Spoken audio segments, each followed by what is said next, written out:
Hoje nós iniciamos uma nova coleção de mensagens. Nós iniciamos hoje. Interessante que nem sempre as coisas que começam no momento em que você vê. Muitas vezes nós achamos que tudo começa naquele momento. Tudo bem, nós estamos iniciando hoje uma nova série de mensagens, mas essa série, ela não começa somente agora, nesse momento em que nós estamos no culto, no momento da mensagem. Começou muito antes, começou nos meus papéis, guardanapo, anotações, e o meu momento com Deus, e a experiência, a história nossa com Deus, e conversar com vocês, e ouvir as famílias, e saber o que está acontecendo em nossa nação. Ou seja, nem sempre tudo começa quando nós estamos vendo o suposto começo de algo. O tempo de louvor e adoração da pessoa ao seu lado não começou quando ela começou a cantar do seu lado. Algumas pessoas estão olhando para o lado e falando assim: nossa, ela canta bem demais. Muito provavelmente não começou aí, começou de um tempo antes de dedicação.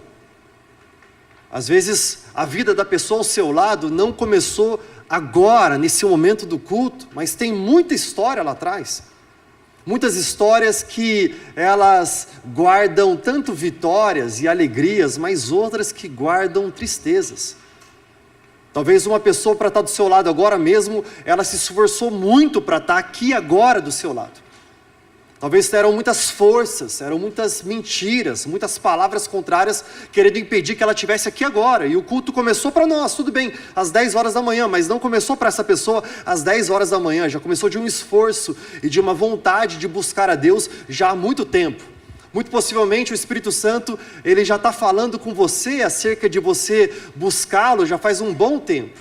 E hoje nós iniciamos então, algo que não inicia agora, mas já iniciou antes, uma coleção nova de mensagens com o título Essência. Nós vamos falar hoje sobre essência.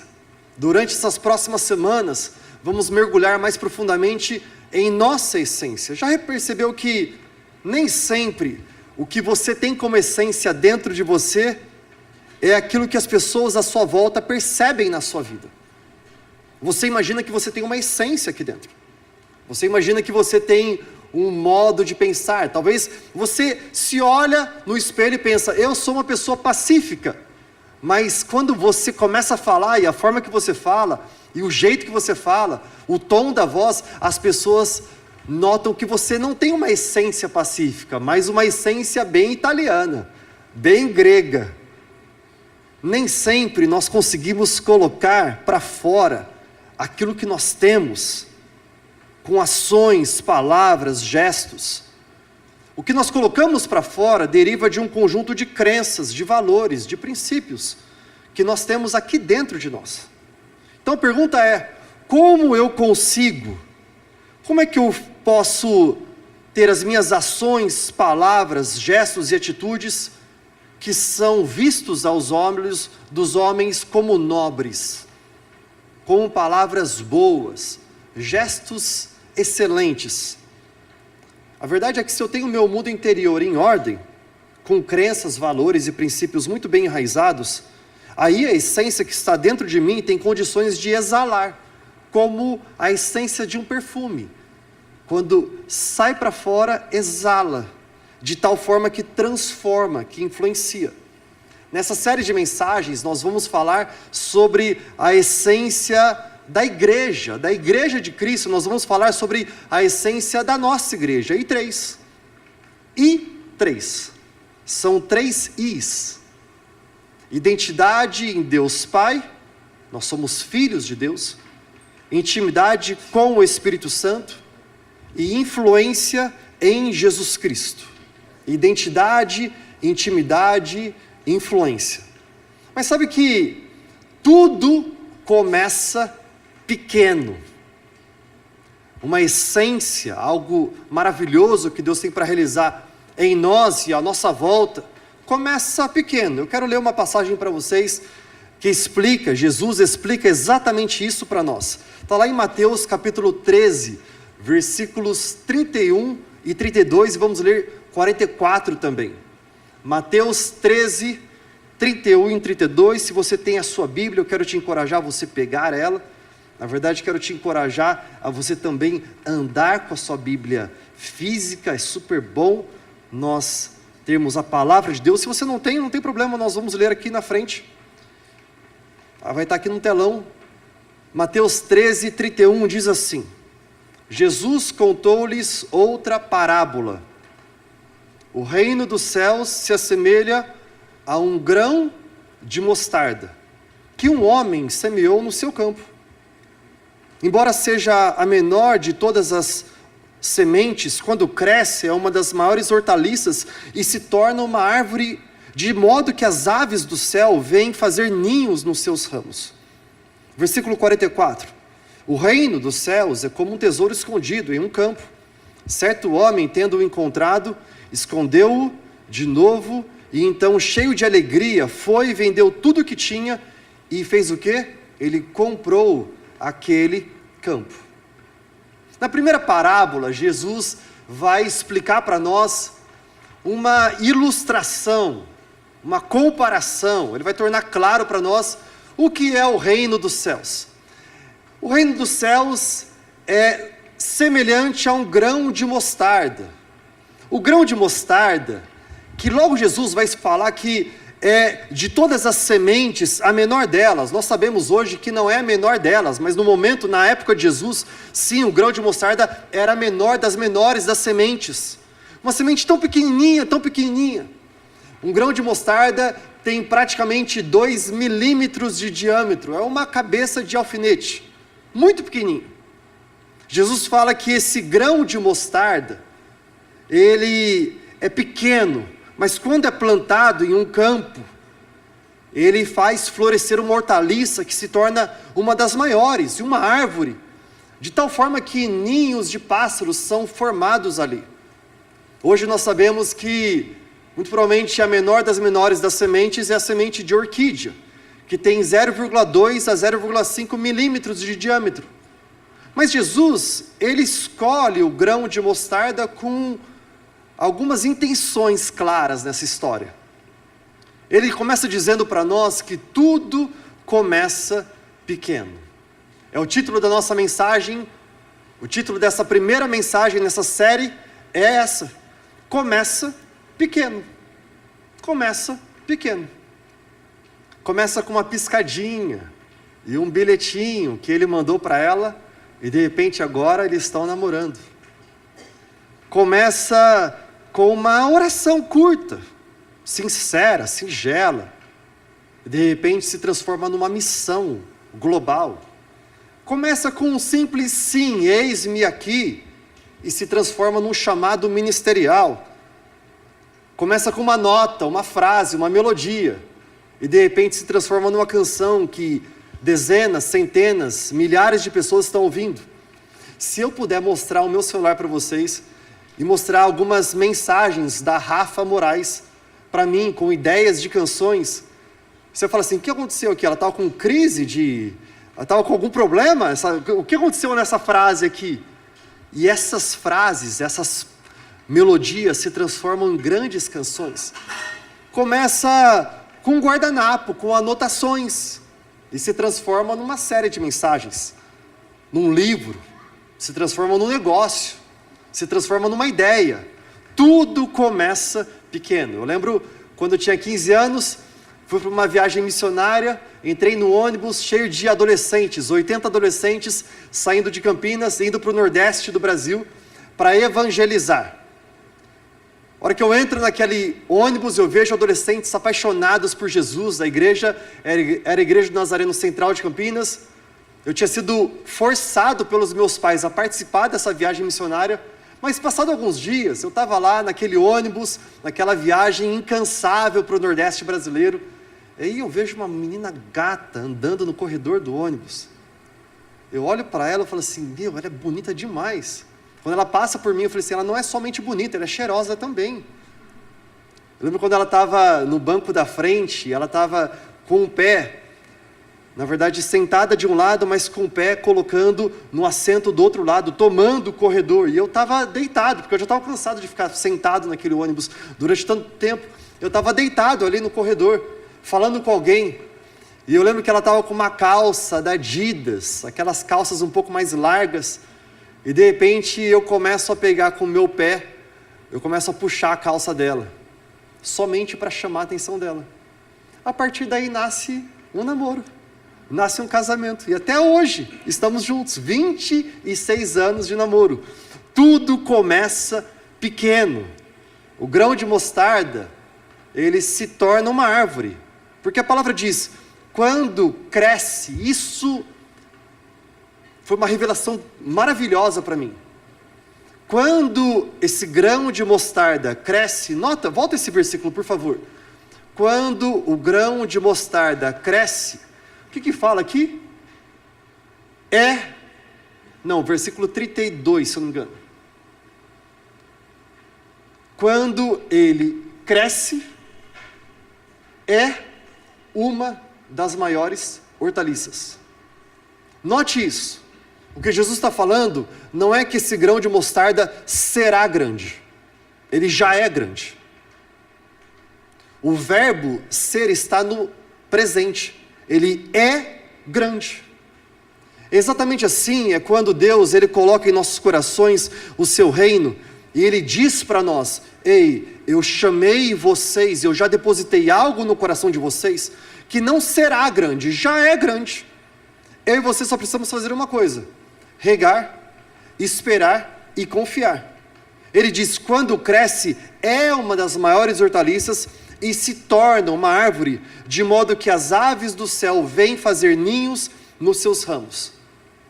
Eu quero contar para vocês a história de algo que já nasceu no coração de Deus, como um grão de mostarda, mas não precisava nós vermos hoje como está, para já confiarmos naquilo que Ele faria e confiarmos naquilo que Ele ainda fará. Quero contar para vocês como é que nós começamos como igreja. A I3 começa aproximadamente em agosto, setembro de 2022, com um grupo pequeno que se reunia na minha casa, e nós tínhamos um propósito, adorar a Deus. Nós orávamos uns pelos outros, nós estávamos gerando relacionamentos, nós buscávamos a vontade de Deus. Nós acreditamos em grupos pequenos. Não é porque nós somente vivemos com uma estratégia da igreja, não. Nós iniciamos como um grupo pequeno. Tem até uma foto aqui dos nossos grupos pequenos, a primeira foto. Olha só, aqui no canto, na casa dos meus pais, esse aqui foi o primeiro grupo, foi um dos primeiros grupos pequenos que nós tivemos.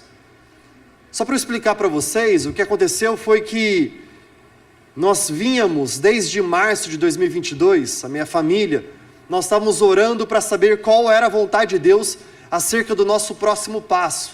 Até março nós pastoreávamos uma juventude, uma igreja aqui em Campinas, Família da Fé. Nós entregamos e obedecemos a Deus, e nós falamos, Deus, eis-nos aqui, envia-nos, faça o que o Senhor quer fazer. Nós não sabíamos o que seria o próximo passo. Passado abril, maio, junho, julho, nós recebemos diversos convites, oportunidades de vários ministérios, para mudar de país, para mudar de cidade, para mudar de estado, e todos os convites, as oportunidades eram legais, elas eram boas, e eu até queria entrar nelas, mas Deus não me dava paz no coração para isso. Esse é um grande ensinamento para nós, porque nem sempre a oportunidade que vem na sua frente é para você entrar, nem sempre uma porta aberta é para você entrar. Muitas vezes as portas abertas, elas somente validam aquilo que Deus já está fazendo na sua vida. Uma vez eu estava falando com meu irmão, Lucas, pastor lá no Canadá, em Toronto, e eu falava com ele sobre esse tempo, falei, Lucas, eu acho que é vontade de Deus, porque a porta se abriu. Ele falou, Tiago, nem sempre uma porta aberta é vontade de Deus para você. Essas oportunidades só estão validando aquilo que Deus já está fazendo na sua vida. O que acontece é que nós ficamos orando, e de repente quando foi julho, agosto, minha esposa fala, amor, vamos fazer um grupo pequeno em casa, vamos buscar a Deus em casa. E nós buscamos a Deus em casa. Enquanto nós buscávamos a Deus, Deus ele começou a confirmar algo no nosso coração. Deus me lembrou que anos antes, Ele tinha me dado uma visão. A visão que Deus tinha me dado é que eu estava ajoelhado numa cama, e eu estava buscando a Deus. Quando eu abro os olhos, eu vejo que Jesus Cristo está sentado ao meu lado direito. eu vejo o Espírito Santo de pé ao meu lado esquerdo, e eu sinto a presença de Deus Pai atrás de mim, e eu pergunto para eles: por que vocês me criaram? De repente Jesus, ele pega um rolo e ele abre aquele rolo. Quando eu vejo aquele rolo aberto, eu vejo que é uma planta arquitetônica, e eu pergunto: o que é isso? Porque eu não sei ler muito bem uma planta arquitetônica. De repente aquela planta se transforma num prédio 3D, e eu vejo no topo da Nova Campinas um prédio que tem paredes brancas, tem vidros, tem espelhos sobre o telhado, e raios solares vêm sobre este lugar. Os espelhos estão em ângulos diferentes, eles refletem a glória de Deus, de tal forma que norte, sul, leste e oeste é tomado desta luz. Eu falei: Deus, o que é isso? Ele falou: essa é a minha igreja. As paredes brancas representam santidade, os vidros, excelência e transparência. Os espelhos são os meus filhos, que quando a minha palavra é pregada, quando a palavra de Deus ela é pregada, somente ela purifica as nossas vidas. Então o espelho límpido consegue refletir, espelho sujo não reflete nada. E aqueles raios solares é a glória de Deus, que quando ela invade, ela toca nossas vidas, nós refletimos como o rosto descoberto, como espelho, a glória de Deus. Então norte, sul, leste e oeste é transformado. Por quê? Porque a igreja de Cristo, ela foi criada para transformar, não só para ser um grupo de pessoas, para ser uma comunidade, um clube. O que acontece é que quando Deus ele me lembra dessa visão, eu falei: Deus, tudo bem, eu estou orando por essa igreja, onde é que está essa igreja? Já foram vários convites, e eu não sei onde é que está essa igreja. Ele falou: Tiago, eu entrego uma planta para falar sobre um lugar que já está pronto, ou eu entrego uma planta para falar sobre um lugar que será plantado, será construído? Eu falei: é verdade, né? Todos os amigos que eu já fui visitar a casa deles, eles nunca falaram assim: peraí, antes de você entrar na minha casa, aqui ó, na calçada, deixa eu mostrar a planta arquitetônica antes de você entrar. Ninguém faz isso. Todo mundo quer mostrar a casa. Agora quando tem o projeto, todo mundo quer mostrar o projeto. Eu falei: tudo bem, Deus, eis-me aqui, envia-me. Quando foi o dia 20 de novembro de 2022, nós tivemos o nosso primeiro encontro, o nosso primeiro culto. Eu lembro aquele grupo pequeno, de apenas poucas pessoas, e nós nos reuníamos para saber o que é que Deus tem para realizar em nós e por meio de nós, e tudo começa exatamente assim. Um grão de mostarda que é colocado num campo e se transforma nesse lugar grande. É verdade que as coisas boas do reino, elas começam pequeno, como um grão de mostarda. Mas da mesma forma, concessão também. Brechas também, começam muito pequenas. Inicia com uma pequena concessão, com uma pequena brecha. E de repente, o marido começa a olhar mais para outras mulheres. Começa com uma pequena brecha, uma pequena mentirinha. E se transforma num dragão de mentira em meio à família. Começa somente com um olhar um pouco mais para o espelho, e de repente se transforma numa cultura narcisista horrível. Um adultério, um abuso emocional que começou com uma pequena brecha para forçar um pouco mais a autoridade. E de repente vem um abuso emocional. Sabe, Jesus ele fala sobre um grão de mostarda, e não é à toa que ele utiliza grão de mostarda. Ele utiliza grão de mostarda porque este grão, ele tem uma qualidade. Lembra de adjetivo? Locução adjetiva.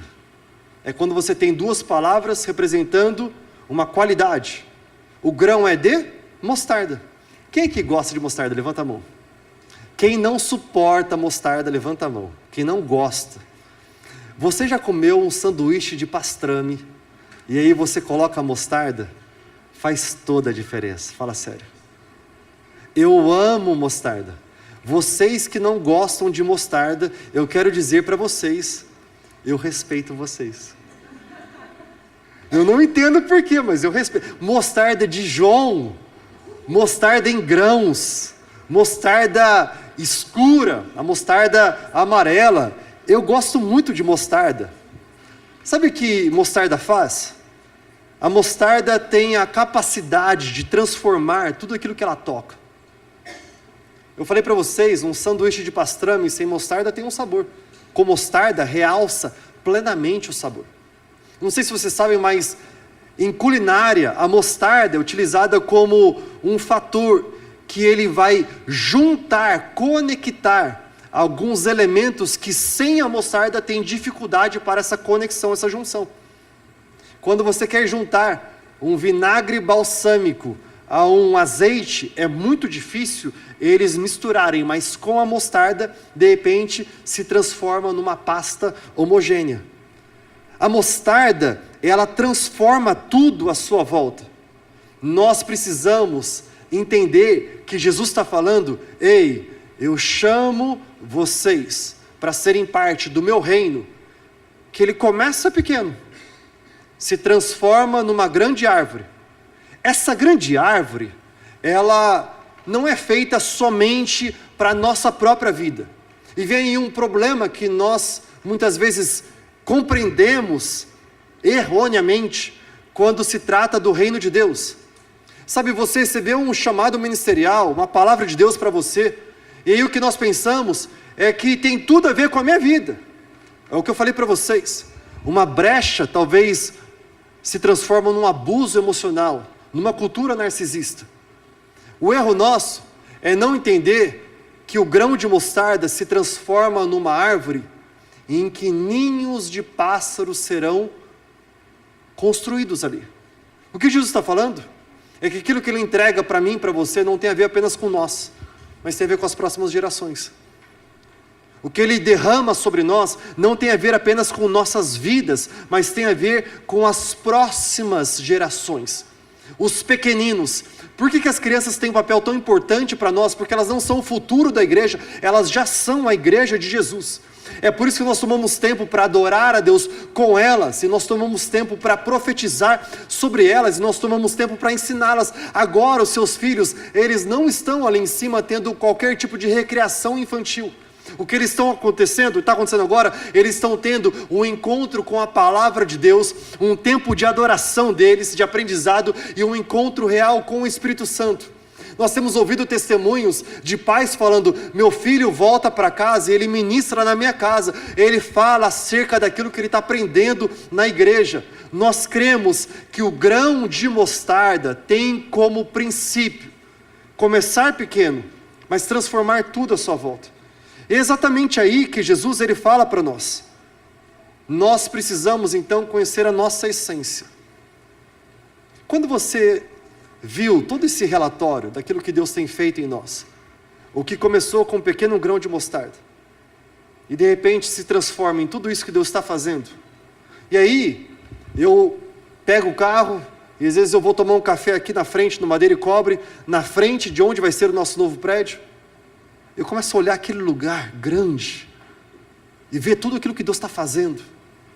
Qual é o momento, qual que é o sentido do seu coração frente a tudo isso? Quando você vê tudo isso que Deus está fazendo, o que se passa em sua mente, o que passa no seu coração? No meu coração, só passa uma coisa: levantar as minhas duas mãos e adorar. Só passa uma coisa: Deus, eu não tenho competência para fazer nada disso, tudo só pode ser o Senhor. Como pode ser que Deus ele junta homens e mulheres? Eu estava vendo um vídeo que o Rodrigo mandou essa semana, e eu vi eu tocando violão mal demais. Você não faz ideia de como eu toco mal violão. O nível de padrão da E3 Music lá naquela época era muito baixo. Graças a Deus aumentou. Mas o vídeo mostra eu tocando violão, a Rafa tocando um teclado de brinquedo do meu filho, de plástico. E de repente o vídeo vai andando e vê várias pessoas. Eu vi ali o Rodrigo, a Ju, o Will, a Kel, o Tito, o Chiquinho, a Marina, o Vini, a Bia, os meus pais, eu, a Mia, o Noah, buscando a Deus. a Rafa, a Bia, a Vicky, que estava no comecinho, ela estava de férias no Brasil, depois ela voltou para Betel, nos Estados Unidos. Tudo começa com um grão de mostarda. Agora é importante que nós saibamos qual é a nossa essência. Você sabe qual é a essência da I3? Você tem vindo à I3 já faz um tempo, e você sabe qual é a nossa essência? Eu vou falar para vocês, nos próximos minutos, eu quero falar para vocês, talvez, uma essência fundamental nossa, é que nós somos uma comunidade de adoração extravagante. Nós somos uma igreja que adora. Nós somos uma igreja que mostra a nossa adoração. Nós somos uma igreja que entende que adorar significa abra a sua boca e adore a Deus. Que a adoração no hebraico é yadá, levante mãos santas ao Senhor. Que a adoração no original é nós entregarmos nossas danças, nosso louvor, nosso cântico. Utilize símbolos, utilize tambores, cordas, teclas, notas, palmas. Vamos juntos adorar a Deus. Por que nós fazemos isso? Nós somos uma igreja que adora de forma extravagante. Nós não adoramos de forma comum. Talvez o contrário de extravagante seria comum. Seria normal. Nós não colocamos nossas mãos nos bolsos. Por quê? Porque aquele que é digno de toda honra, toda glória, louvor e adoração, Ele merece nossa plena rendição a Ele, e nós levantamos nossas mãos para adorar ao único que é digno de receber a honra e a glória, a força e o poder. Ao Rei dos Reis consagro tudo o que sou, de gratos louvores transborda o meu coração. Ele é o Deus Emanuel, nós louvamos e adoramos ao grande eu sou. Por quê? Porque Ele abre um caminho no deserto, Ele traz luz em meio às trevas, Ele faz um milagre acontecer. Por quê? Porque eu não quero ninguém mais, eu não quero nada mais. Tu és o meu tudo, Tu és o nosso tudo, Jesus. Nós adoramos de forma extravagante. Nós somos uma igreja que abre a boca para adorar. Nós somos uma igreja que levanta as mãos para adorar. Nós somos uma igreja que rasga o coração para adorar. Nós não somos uma igreja que não apresenta nosso sacrifício de louvor a Deus.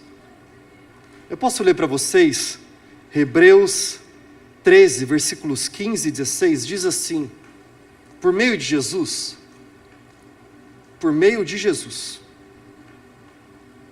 o meio que nós fazemos, tudo que nós fazemos, é Jesus Cristo. Por meio de Jesus, portanto, ofereçamos continuamente a Deus um sacrifício de louvor, que é fruto de lábios que confessam o seu nome. Não se esqueçam de fazer o bem, de compartilhar com os outros o que vocês têm, pois Deus se agrada de tais sacrifícios. Eu não estou com vontade de levantar as mãos. Eu estou cansado. Eu estou cansado de várias vezes eu tentar, mas não conseguir. Eu estou cansado que eu estou tentando vencer talvez um pecado, uma tentação. Eu estou cansado porque eu estou frustrado, porque fizeram isto para mim, aquilo para mim. Eu estou cansado porque a minha semana tem sido difícil demais. Pastor, você não faz ideia da decepção emocional que eu estou vivendo, do trauma financeiro que eu vivo. Pastor, você não sabe como está abatida a minha alma, mas às vezes é abatido o meu físico. Eu estou cansado, e aí, pastor, eu acho que eu vou entregar a Deus só o meu louvor.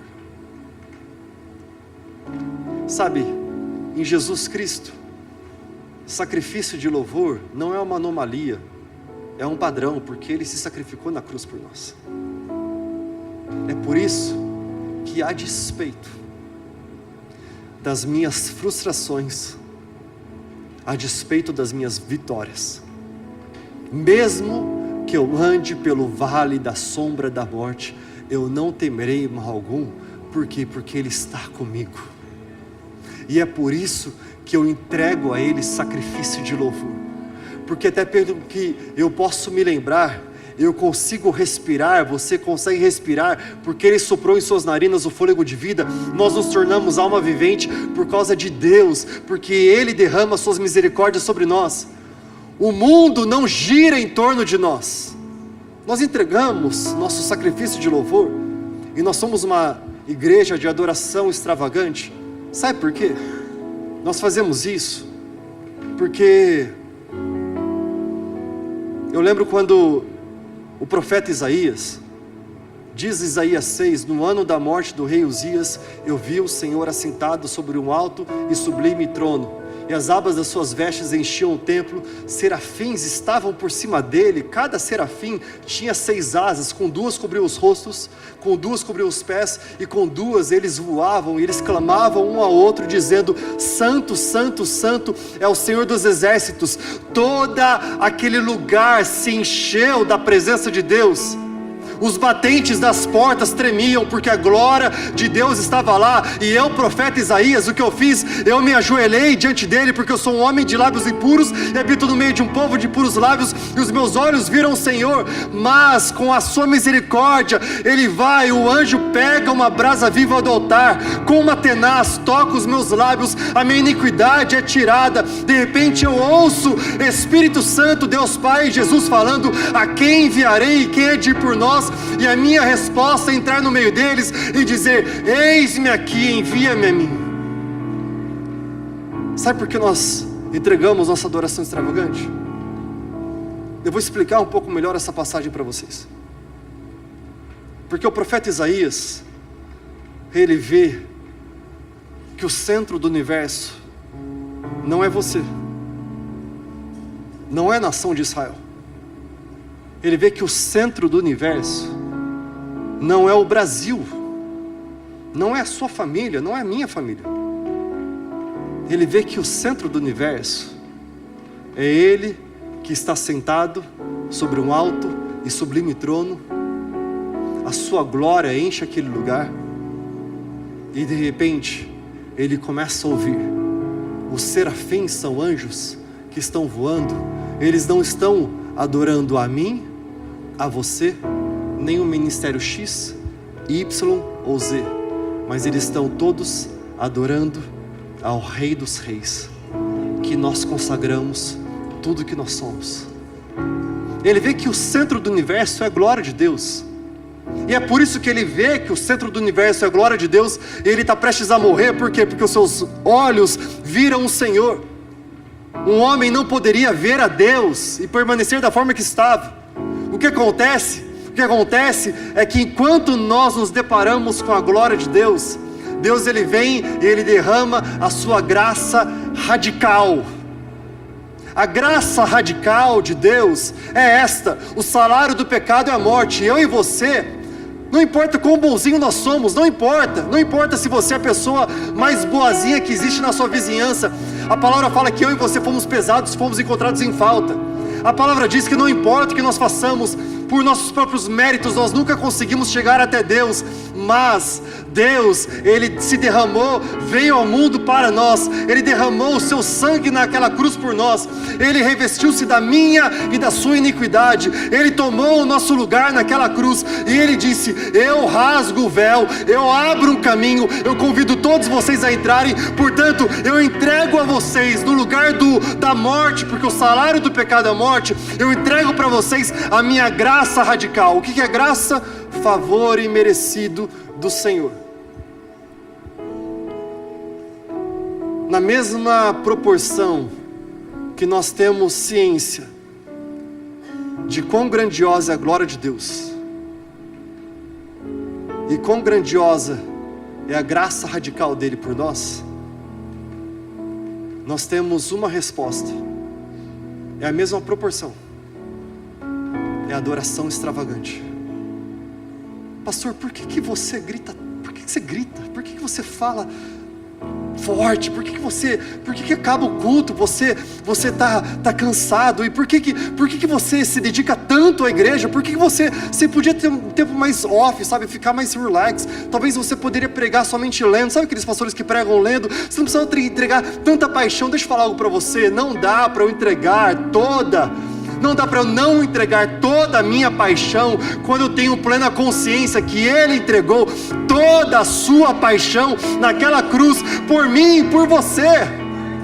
É por isso que a nossa resposta, igreja, e 3, aprenda isso, a essência nossa nós somos uma igreja de adoração extravagante.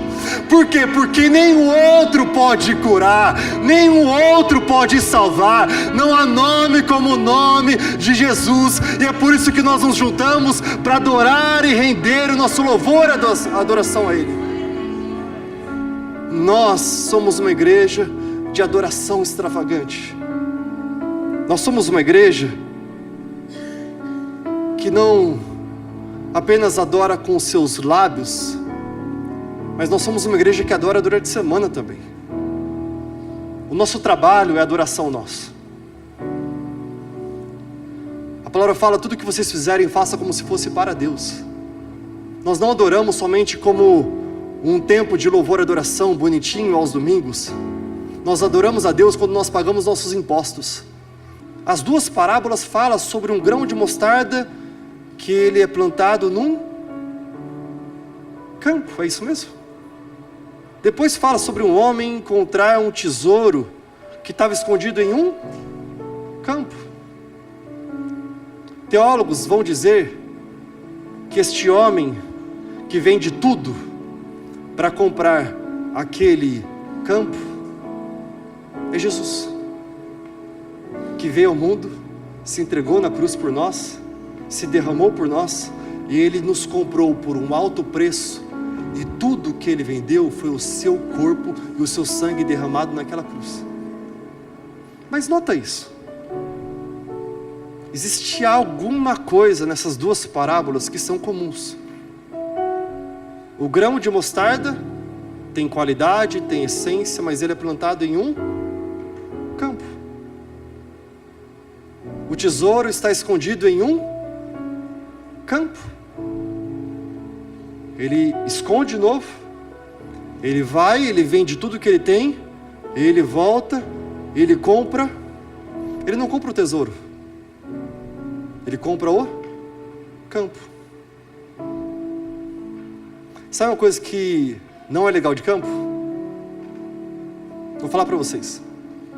Alguns dias atrás, era umas 6 horas da tarde, eu estava louco para passar no nosso novo prédio, porque eu não tinha passado durante aquele dia. Eu estava com o Noah, falei: filho, vamos passar na igreja, só para ver como está lá agora. Pai, vamos embora, vamos. Eu entro, está tudo fechado, eu entro pelo estacionamento atrás, peço para eles se eles podem abrir para mim, eles abrem, eu entro ali. Meu filho está com um tênis que ele usou na escola há 2 dias, porque é um tênis novo, compramos agora para ele. Filho, vamos. A hora que eu começo a entrar na igreja, eu vejo que há vários lugares de barro, e eu falo: Noah, presta atenção, anda atrás de mim, onde eu for. Presta atenção no barro, anda atrás de mim, onde eu for. E eu cuidadosamente começo. Eu estou tão focado nos meus passos para encontrar o melhor caminho para entrar na igreja, que de repente eu ouço: pá! Ele já está a 5 passos à minha frente. Eu olho para ele e falo assim: Noah, o que você está fazendo aí? Eu olho, o tênis dele está cheio, está cheio de barro, tênis novinho. Noah, pai, e agora? Eu falei: agora você vai limpar esse tênis você sozinho. Eu falei: cara, que legal, eu não vou ficar bravo com ele por causa de um tênis sujo. Vou ensinar ele a limpar. Depois chega em casa e ensinei ele a limpar. Quando chegou em casa, no tanque, ele pega, 9 anos, pega o tênis, ele começa a limpar. Eu noto que ele está com um pouco de nojo, porque é barro. Eu falei assim: filho, olha aqui para mim, você é macho, coloca a sua mão nesse barro aí, e aí você vai começar a limpar. Não, mas eu vou pegar uma escovinha. Escovinha nada, escovinha que a mamãe pega. Você pega a mão e você esfrega aí. Aí ele pegou a mão e ele começou a colocar naquele barro. Nós não gostamos de tocar barro, porque o barro é sujo. Porque o barro tem impurezas. O barro tem as minhocas no meio dele. Sabe quem é o campo? Você e eu. Jesus, ele não compra o tesouro. Jesus, ele compra a nós, o campo. Vale a pena nós acreditarmos na essência que é depositada como tesouro ali, como um grão de mostarda que é depositado e que vira algo grande, mas ele vai germinar em meio a um lugar que é campo, que é barro. Eu e você viemos do pó, para o pó voltaremos. Nós somos obra-prima das mãos de Deus, mas basta nós olharmos para o lado, nós sabemos que nós não somos perfeitos. Olha para a pessoa do seu lado, fala assim: cara, você não é perfeito. Fala com amor isso, senão vai ficar ofensivo, tá bom? Mas agora fala para ela de novo: nós somos filhos do mesmo Deus. Ele gosta mais de mim, eu sou mais bonito, mas tudo bem. Nós não somos perfeitos, mas o que Deus faz, a essência que Ele gera em nós, nasce exatamente de um campo. É momento de eu e você não sermos aqueles que criticam o campo, porque Ele se entregou na cruz e pagou alto preço para comprar o campo. É momento de nós não sermos mais as pessoas que apontam dedos para líderes e para pastores e reclamando, porque aquela igreja, ela não é muito legal, porque eu entrei e eu não sabia onde era o kids, eu não sabia onde é que eu podia ir, eu não sabia o que podia fazer. Aquele pastor, ele cumprimentou uma pessoa lá no hall, outra pessoa, mas ele não me cumprimentou. Aquela música fica muito tempo, e nós ficamos criticando o campo que Jesus Cristo se entregou na cruz, Ele pagou alto preço para comprar eu e você. É tempo de nós limparmos o campo, sim. É por isso que nós estamos entrando nessa série, Essência, para nós alinharmos. Tudo que é grande, de qualidade, começa pequeno, mas nós também fecharmos brechas, porque existem coisas que nós não somos, e se nós não alinharmos, as pequenas concessões se transformam em coisas muito grandes. Isso é para a sua família, isso é para a sua casa, isso é para o seu casamento, isso é para as suas finanças, isso é para o seu trabalho. É você entender que tudo começa num grão de mostarda. Para de ficar olhando para o seu trabalho e comparando com o outro. A grama do vizinho sempre parece mais verde. É tempo de você entender, o campo, eu sujo as minhas mãos, eu trato ele, mas eu sei que o grão de mostarda Deus me entregou, e eu vou regar, e eu vou dar o melhor neste campo. É tempo de eu e você entendermos que Ele nos chamou para uma resposta. Se a nossa essência é de adorador, adoração extravagante, quero te convidar a você ficar de pé onde você está.